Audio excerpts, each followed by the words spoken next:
Welcome to the Gritty Podcast. I'm your host, Brian Call, and I am here with my brother, the Gritty Broman. What's up, guys?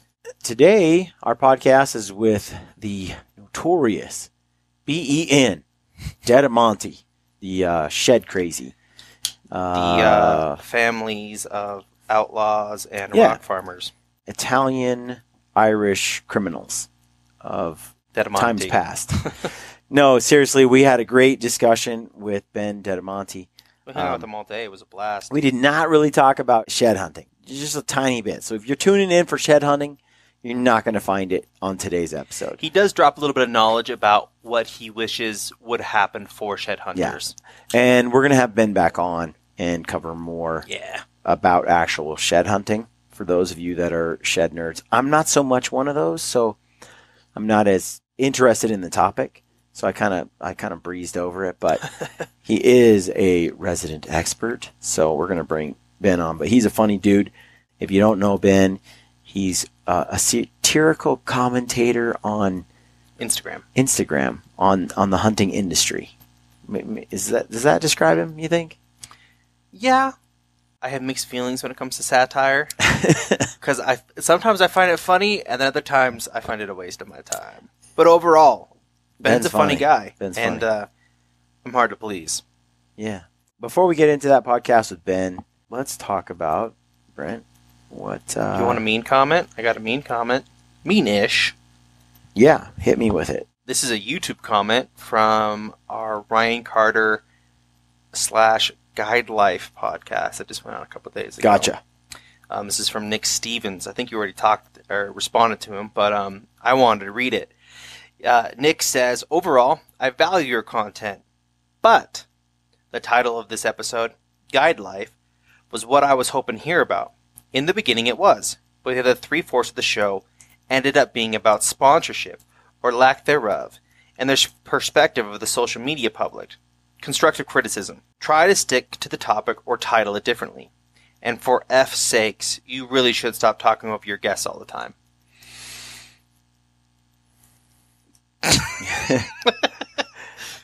He's right. He's right on all of it. You know, it's all valid. My point of view, what happened with the hash or the name of it, the title, was we shot 4 hours with Ryan. Mm-hmm. It was just a conversation with you and him. I wasn't even here. Yeah, right.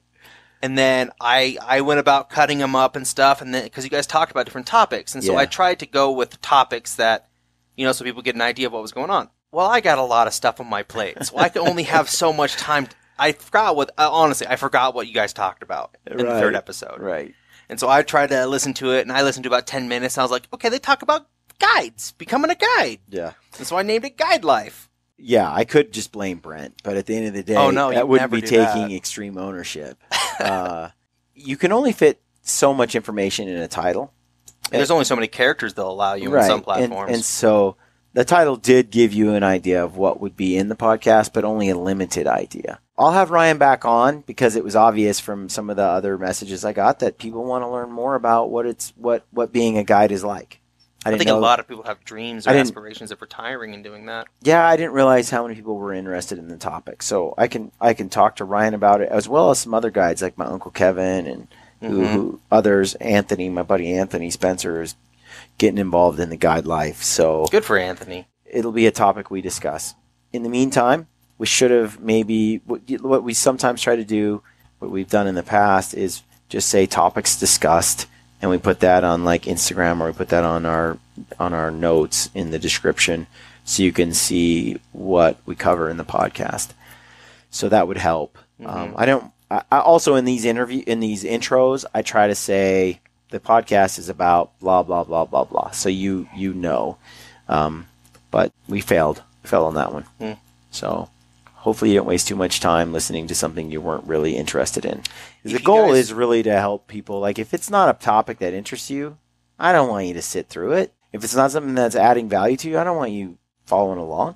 We're always trying to improve setting those expectations at the beginning of every podcast. This one with Shed Crazy, with Ben, it's really just buddies hanging out and talking about stuff. So if you just want to hang out with a funny guy that has a lot of personality and hang out and have a good time, this is for you. If you want to learn how to shed hunt, this is not the podcast for you. And I won't put anything about shed hunting, so ha. That will not be in the title.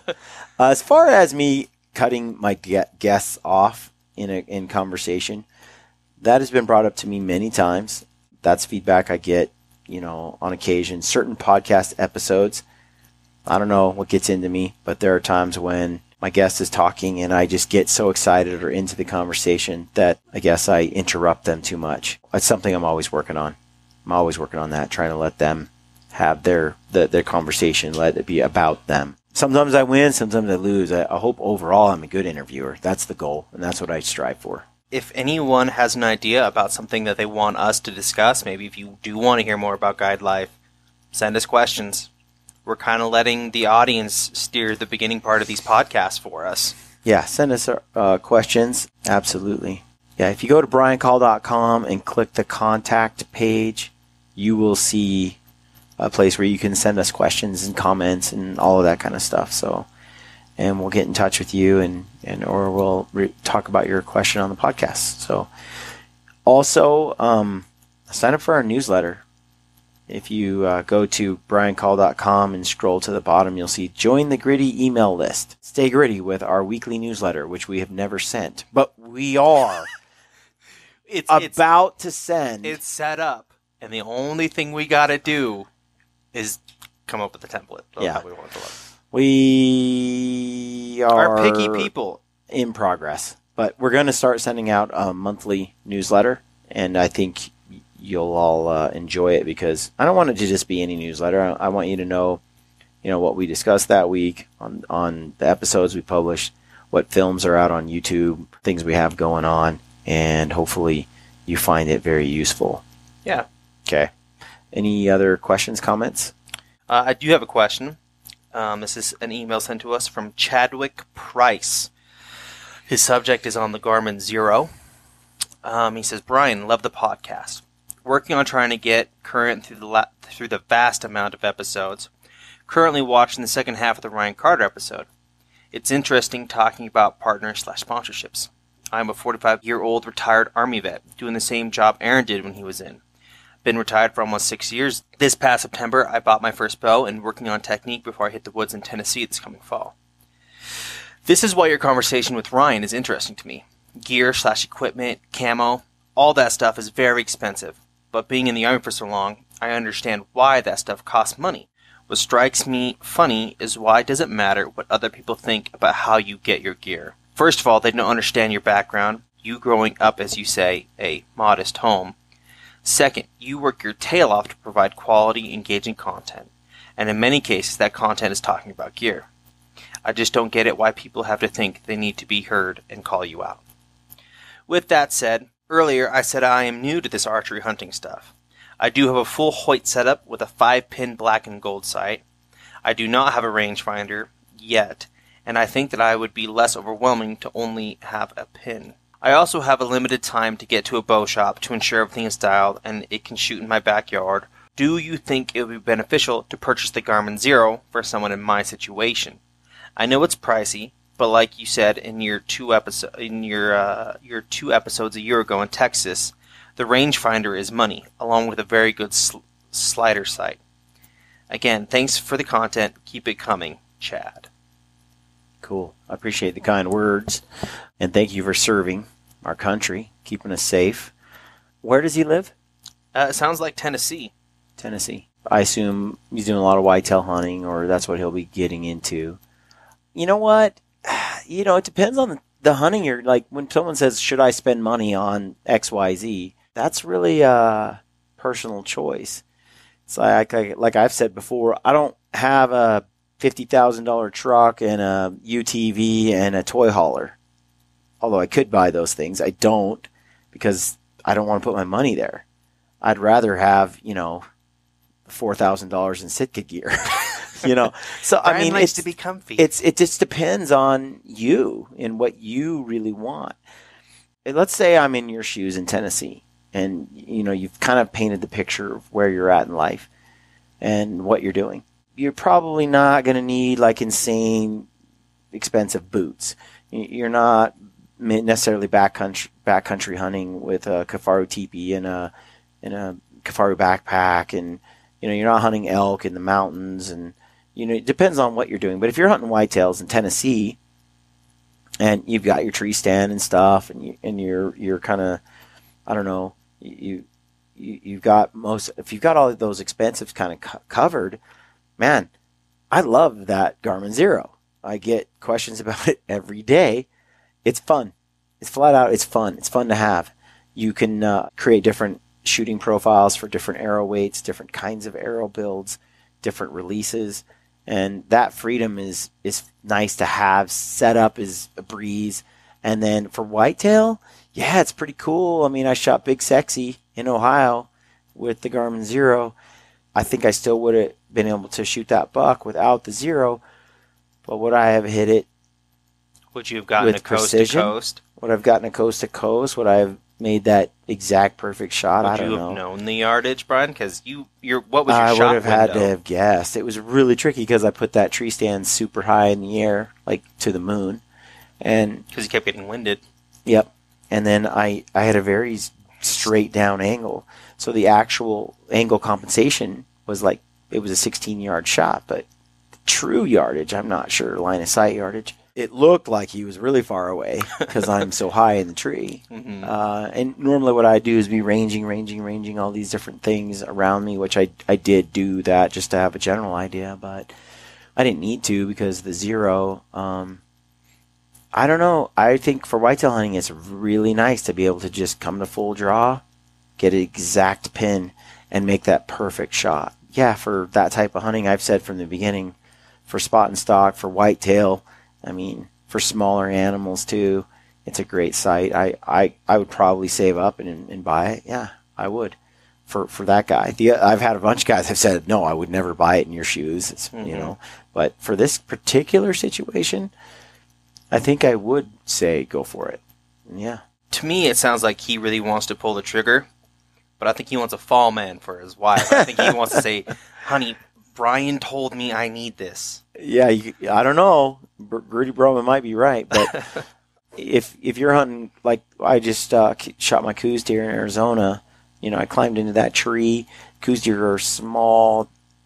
It's in a desert environment. It was hard for me to tell the yardage. I didn't have to worry about any of that. I didn't need to range before I took the shot. I could have guessed. I think I would have guessed him 30, 35 yards, and he ended up being 24. I mean, you're only off by a little bit. I'm just saying, like the Zero isn't great because I don't think I'm missing. I don't think I'm not hitting animals, but I'm not hitting them with a 12 ring shot whenever I need to guess. I'm still hitting them probably high lung, low lung, but still kill shots. You were killing stuff before you got the Zero. Yep, I killed a bunch of stuff this year without a Zero.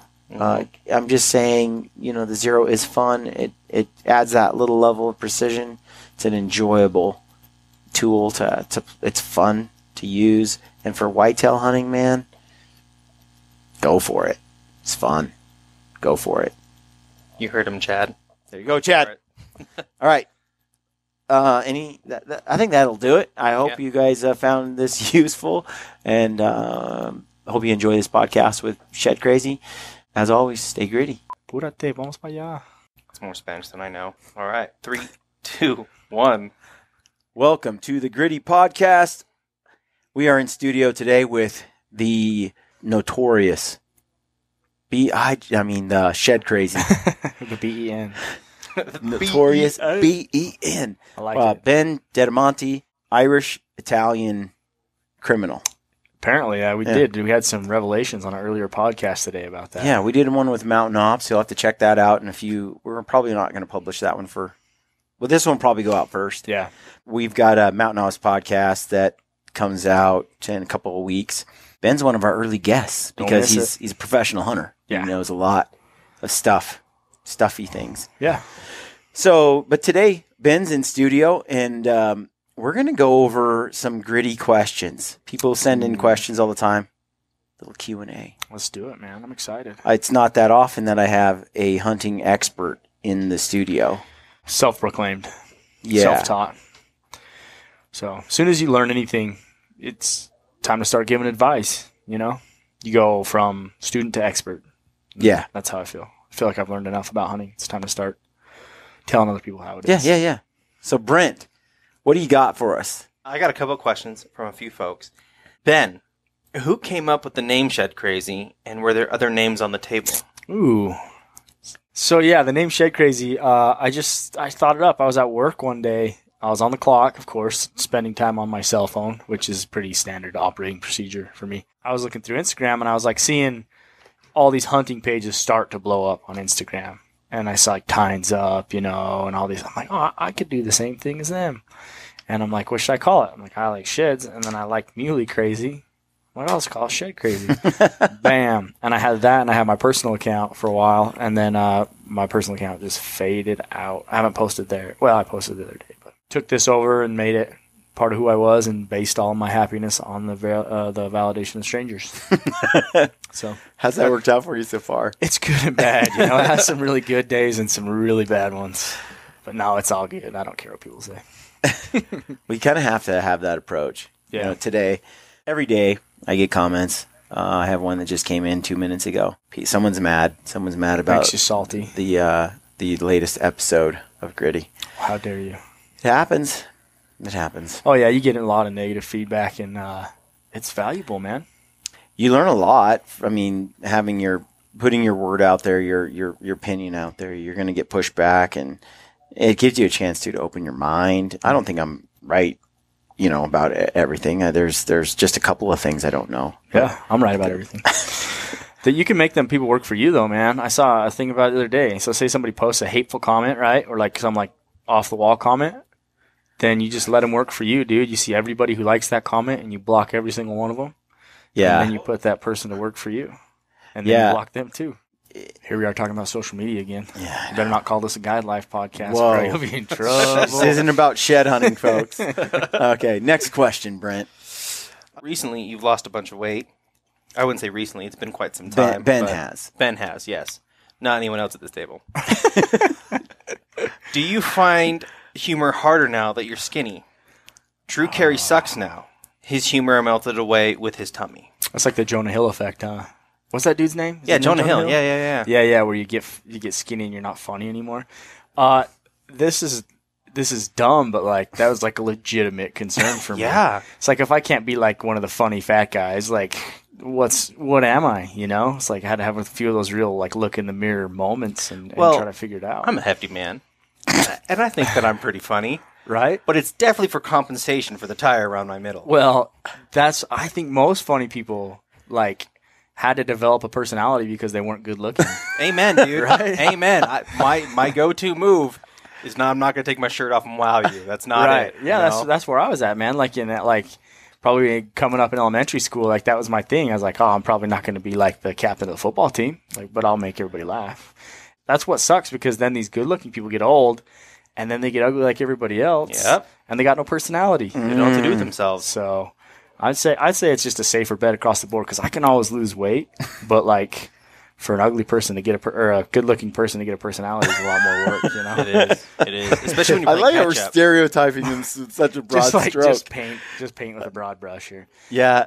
We're not saying all good-looking people these are just are like a brick. Right. Generalizations. The people who are good-looking and have personality, I Unicorns. hate them. Yeah. Kind of like wife. Ryan Reynolds and stuff. Like I hate those people. Ryan Reynolds or, I can't think of any other ones. Just Ryan Reynolds. Just Ryan Reynolds. Everyone else can go drop it. Ed Sheeran was on a show the other day on YouTube, and he made this comment. For those who don't know who Ed Sheeran is, he's a ginger that can sing. Yeah, it's pretty miraculous. He's a talented singer. Very talented. He said, "Yeah, I think God looked down on me, and he was like, yeah, this kid is going to have trouble getting the ladies. Yeah. And so he blessed me with the ability to sing because otherwise I would be screwed." Yeah. Especially because you can't like go outdoors if you look like him. He's one white ginger. He has to wait till like 6 o'clock before he can step outside. Right. He's the only nocturnal human being on the planet. So I think you're right. I think there's some truth to that for sure. Have you seen him on the Graham Norton show where he talks about going on a date with this gal? He goes on a date and he buys a Pirates of the Caribbean Lego set because he's super into Legos. And during this first date with this girl, He just built a Lego set and kind of ignored her, and then went on like 3 That's more right. dates with That's her. right. What Yeah. a stud. Okay. Next, Brent. What's another question? What is your go-to workout? So I like things that are like hunting functional, right? Because the only reason I work out is because I want to be in shape to hunt, and like because I don't want to die when I'm young. But so the workouts I focus on are like cardio based for the most part, and I like to use a heavy pack or something like that. But the stair climber is like my go-to 100%. Like I try to do 30 minutes on the stair climber at 100 stairs a minute. And that's what I try to rock when I do cardio. And I feel like just doing that leading up to the hunts, last time I was on the 90-day challenge, I did that pretty much 5-6 days a week. I got to the hunts and I just had power in my legs where I hadn't in the past. I felt like I could just keep motoring. And that helped me too, like keep my heart rate down. Like I noticed that.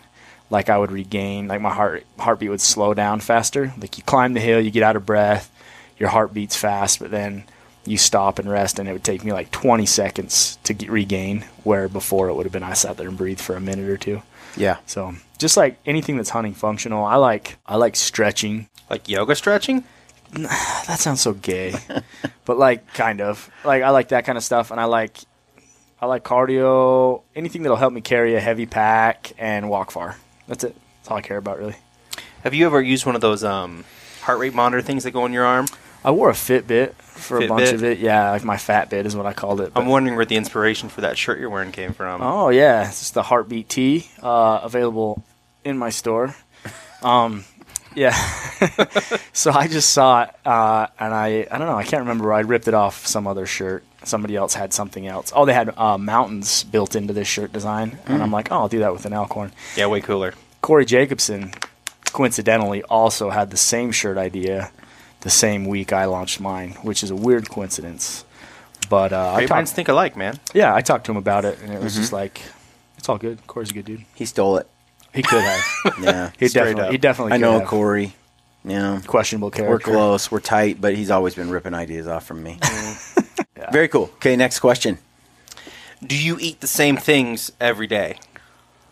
Or do you switch it up? How do you do your... Because I feel like a lot of people want to know about meal prep. Sure. And I know a lot of people that are really successful tend to just eat the same thing for breakfast at least almost every day. I rotate between a few things, but I have a few staples too. Like always jalapenos. Jalapenos. Spicy with food. Everything. Everything. All the time. That's what I'm talking about. I like the hot pickled jalapenos are my go-to. I can eat a gallon jar of those a week. But like Wow. I'll eat a lot of elk or deer, whatever wild game I have. I try to make my first meal of the day, which I usually eat around like noon for my first meal. And I'll do like just elk steaks or deer steaks or ground, whatever. And then I'll throw in vegetables. And then I eat a lot of eggs. I like poached eggs. Just because I like to feel like I'm rebelling. Poaching, Nice. poach these eggs.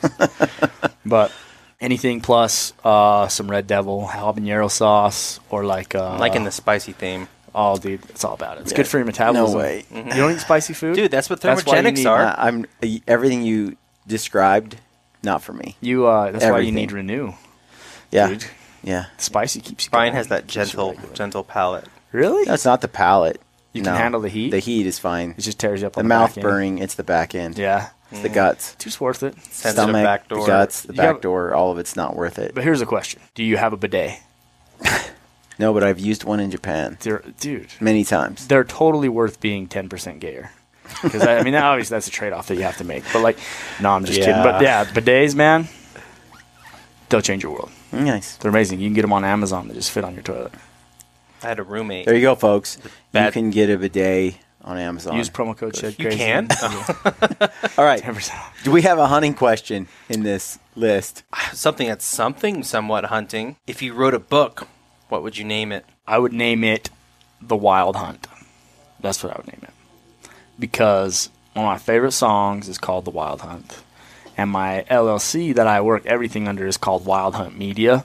And when I was trying to jump into this full time, I listened to that song all the time and I used it like as a motivator. It would inspire me and pump me up to like want to do big things. Music's a huge thing for me. So this is a song by this crazy, I think he's like, I want to say he's like a Swedish guy or something. It sounds, is it like about the wild hunt, like Yeah. the ghost guy, wild Uh-huh. hunt? Okay. Yeah. So That's all I got. What? I don't know. his name's Chris. The dude's name's, he sings under the the tallest man on earth.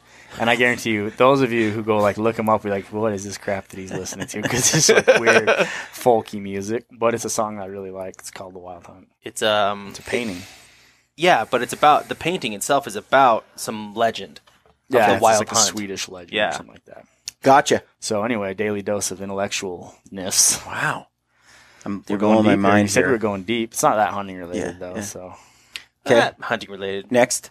What is something you realized when you lost a bunch of weight that you didn't expect? I didn't expect to be able to breathe like when I tied my shoes. Like we talked about that a little bit in another episode. Mm-hmm. Like you're really holding yourself back because you can't get down there and you can't breathe. But like I also probably underestimated the amount of difference it makes in a hunting scenario to be 30 or 40 pounds lighter. Because it's like you're starting out with an empty pack instead of a full pack, you know? And I also consumed way more water when I was heavy. Like we'd go hunting and I would have to take a lot more water with me. Now I'm comfortable drinking a lot less.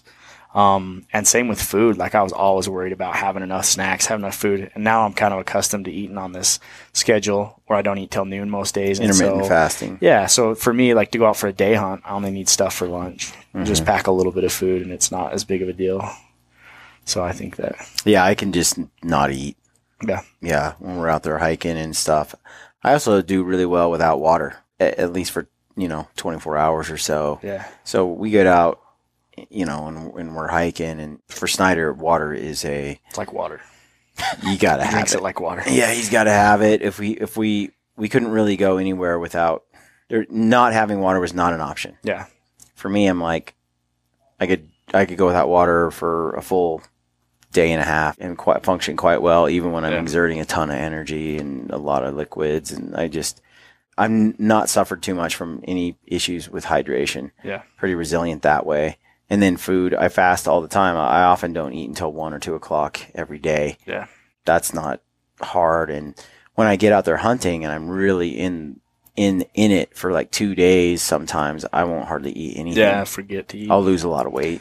Yeah, it's good, man. I've actually had some of the best weight loss just being like this past year, the last probably 2 weeks of my 90-day challenge I did with Mountain Ops. I was on an elk hunt and just hunting over the counter bulls in southern Utah, and I lost the most weight during that time just because I was hunting all day. I think it's easy to stay distracted and occupied and in motion, and the body it's a lot easier to lose weight, I think, on a hunt like that, 2-week hunt or 1-week hunt, than it is to try to lose it at home when you got like Snacks the fridge around, just sitting there full of glorious food and the cupboards. And you make all your choices too, like in the morning. Like I would leave my truck in the morning to go hunt, and I'd be like, okay, it's super easy because all I'm going to do is make good choices right now. Like I'm just only going to take a few healthy snacks. Exactly. I know I'm not going to be back till dark. Yeah, and then you're forced to eat what you took. Right. And so there's no way to cave. Yeah, you can't. I mean, unless you kill like a real fat squirrel or something, you're not getting. Which we've done before. Well, it's necessary sometimes. Yeah.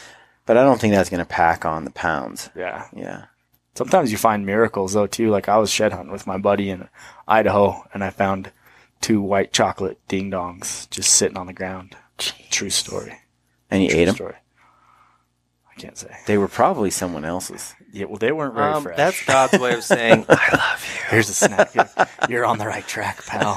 That's a true story. My buddy Garrett could attest. It really happened. I'll have to phone a friend. Verify said story. All right, next question. Kind of out of questions. Oh, great. Ben, is there anything you want to leave with our audience? I don't know, man. I just think that I need sometimes to speak on behalf of shed hunters, Yeah. Because a lot of guys that listen to your podcast, I'm sure, they're diehard hunters, and some of them might pick up sheds for fun. And there's probably some shed hunters that listen out there. But I just get sick of shed hunters getting stigmatized, right? Mm-hmm. People act like we're just out there to profit off the animals. All we care about is finding sheds, and all we care about is, we don't care if we disturb the animals on the winter range. We're just out there to get our money from our antlers and screw the animals, right? Yeah. Like, well, not in that sense. That's kind of came out weird. You know what I mean? But like, we don't care about them. And I'm sick of it. And like, I just would say, like, as a takeaway, like, shed hunters, like, we're hunters. We care about the animals as much as anybody. And I think we have a bit of a PR problem. But you see shed seasons going into effect, and a lot of hunters I know cheer for them. Mm-hmm. They think, oh, this is good for our wildlife. But I just would like to challenge anybody, see if there's any science behind them. You know, see if there's any really, like, any studies going into this at all. Because I've seen a lot of states enact shed hunting bans lately and seasons lately, and they're done with zero science. They're just done on this public opinion that shed hunting is bad for wintering animals. And I just want to challenge that They're stereotype. just anecdotally made to... It's like they all accept the fact, oh, shed hunting's bad for wintering game, right? But I don't believe it. I don't see it. I spend a lot of time on the winter range around animals, and we're careful to not disturb them. And this is obviously my big tangent that nobody else probably cares about that much. But, like, quit saying that shed hunters don't care about animals. That's it. Yeah. I don't know enough about it. Yeah. I don't. I could go on all day, but it's one of those topics. It's like this little niche thing that a few people care about. Well, the thing is, for me, like, I should probably have you back on to discuss it in more detail, because I've actually really, like, I have a stack of sheds at my house that I found on different hunts. Mm-hmm. I forget Mr. Bone Tats. I know who you're talking about. Yeah, I want to have him come on. You know, if you're listening to the podcast, you can check him out on Instagram. Does some it's cool stuff. At Bone Tats, Bonetats, and I've been collecting these antlers from Kodiak Island, from Arizona, Mexico Coues deer, from Colorado elk, and just various parts of the world, British Columbia, all the way down to Alberta, BC, in Canada, even in New Zealand. And you collect these various, you know, sheds or things from animals, and I'd like to get them inscribed. With where you got them? With where I got them and what date. And That'd be cool. I have this kind of collection at the house where I found some really cool, like, sheds from different parts of the world. To be able to say, you know, where and the date they were found is kind of like my little thing, and I've enjoyed finding some pretty cool sheds. Yeah. Well, I think that's how most people shed hunt, you know. They're like, oh, yeah, I'm hunting. I'll find one, pick it up, take it home, like, as a memento or whatever. I don't think that a lot of people understand how crazy people get about it. Well, I know how crazy I was about hunting some blacktail on my property in Oregon. It's like mad crazy trying to kill a specific buck. Right. If I could find that buck's sheds, I would have just been, I mean, I would have been obsessed about it, like finding it. But I just had no idea where to look. And you're talking about the Oregon It's a coast, rainforest. Everything's thick, yeah, and they it's- get eaten up quick. It's I don't even know where he's at when he drops. I mean, I can't figure out the deer to hunt it, let alone where you might shed it, you know. Yeah, that's what I like, is it kind of fits all into the big picture, you know. Like, you find a deer, maybe you hunt him during the hunting season, or you see him on the winter range, and then it's part of the equation. Like, all right, where did he go drop? Yeah. Where's he going to be in the spring? Where's he going to go when the hunts are back? My buddies over at Latitude Outdoors, they're looking for some sheds from some big bucks that they've been after this year. You know, the goal is on some of these deer to find those sheds each year. Yeah. Well, that's a challenge, and yeah, that to me would be fun. I can see the allure there. Yeah. It's fun. Then, you know, they're worth money, too. You're not allowed to like things because they're worth money. It's it's I know. You're not allowed to be capitalistic about it, especially when it comes to wildlife. Yeah, I think moose sheds are freaking rad. They are cool, and some of those, like, Yukon moose sheds, too. Like, I know a guy that has one 35-pound side off of Yukon bull. Jeez. And, This shed right here is a personal favorite. That's a Roosevelt elk. that's cool. Shed. That's a bucket lister for me. And Brent found it. Brent and I. We were watching Together. the bull. He had it on him. It was He on got him. competitive. Did you both, like, reach down together? We went to see South Cox in when he still was living in California. Fortuna. Yeah, we drove down to Fortuna from Portland. On the way there, we came across a herd of Roosevelt elk in this grassland area, and there was this big bull, but he only had one antler. Oh, jeez. That We're antler. We're like, he's going to drop that antler. He's going to drop that antler anytime now. And we're sitting there, and we waited like an hour and a half or something. But then we had to go, and he didn't shed it. And we're like, oh, I don't know. And we left. So about 5 hours later, we come driving back through, and just before dark, you know, we cruise through, and we get out of the truck, and we start searching the area where we saw the herd, and there it was. That's so cool. There it was. And you can see how chocolate it is, and it's got all the different Super color fresh. behind it. And Yeah, when we found it, it was all bloody at the bottom, like he had just dropped it. I love that. I love finding them fresh. I love getting them, like, right after. I've picked them up before. Like, One time I saw a bull on a ridge, and he went behind the ridge line, behind some trees, and came out with one side. I went over and picked up the side, and it smelled like elk, and it's just bright pink, and it's cool. I watched a big buck one time. Saw him, found him the night before, and he's like right at a 200-inch deer. And I saw him. It got dark. I came back the next morning to see if I could see him again, and I glassed up his one side, dropped it. He just dropped it during the night, and then he moved off somewhere, picked up his one side, and never found his other side. That's wild. But yeah. I get obsessive about it a little bit, I want to do a little bit more of it. I have an area I want to go archery hunt. I've never been there during archery season, but I was hunting. It was Colorado, and I was hunting third season for elk, over-the-counter elk, and we came on, a nice bull. Almost shot it. It was a youth hunt. Our kids had tags, and bull got away. We followed the herd.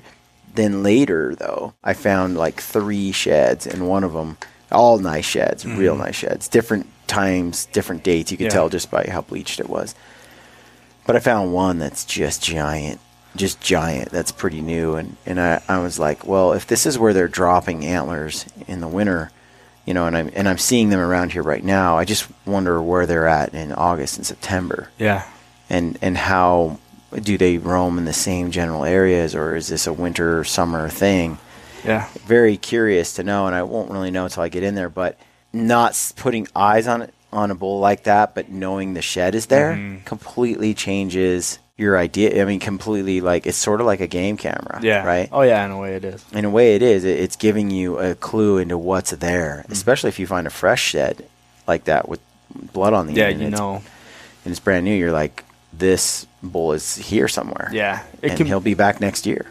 It can be a good indicator, and then it can screw with your head too, because like you'll find a big shed, and then you'll think, okay, that buck must have come down off of here, and they're so weird, man. They migrate places you would never believe. Oh, multiple states. Oh yeah, I have a buddy of mine killed a giant deer down in southern Utah, and this deer was traveling over, like, as the crow flies, it was maybe like 40 miles, but it was going straight north. It was like on the one end of the mountain, it'd go up over the top of the mountain, come clear down off the other side. It would winter, and its sheds had been picked up right there, and then they killed it clear on the back. Like, wow. Sometimes, and there's wintering area 5 miles below where that buck lived its whole life. So instead of going to just the wintering area, all the other deer were going to would go clear over the top and off the back, and they're just weird like that. They just go weird places. So like that place I hunted in New Mexico this year, there was only a few thousand resident elk there. Or not a few thousand, like probably a few hundred resident elk. And then in the wintertime, that whole unit gets all the elk crossover from Colorado, and there's thousands of elk there in the winter. So wow. It's just weird. It's a weird game. Well, Ben, thanks for coming on the podcast. People can find you at Shed Crazy on Instagram, and they can find you at Shed Crazy. They can find you on YouTube. Yep. Check out his cool apparel. He's got new shirts coming out. Follow Ben for a good laugh. Yeah, do it. I'd appreciate it. Yeah. And if you don't like his humor, let him know. Tell me in the comments. In a mean way, preferably. Like a really, really painfully mean way. Yeah, take some personal shots. Yeah. Usually about your physical appearance, because you can't really change much of that. No. So target that especially. Can't hurt me. Yeah. Okay. All right, folks. Thanks, guys. Thanks for tuning in. Stay gritty.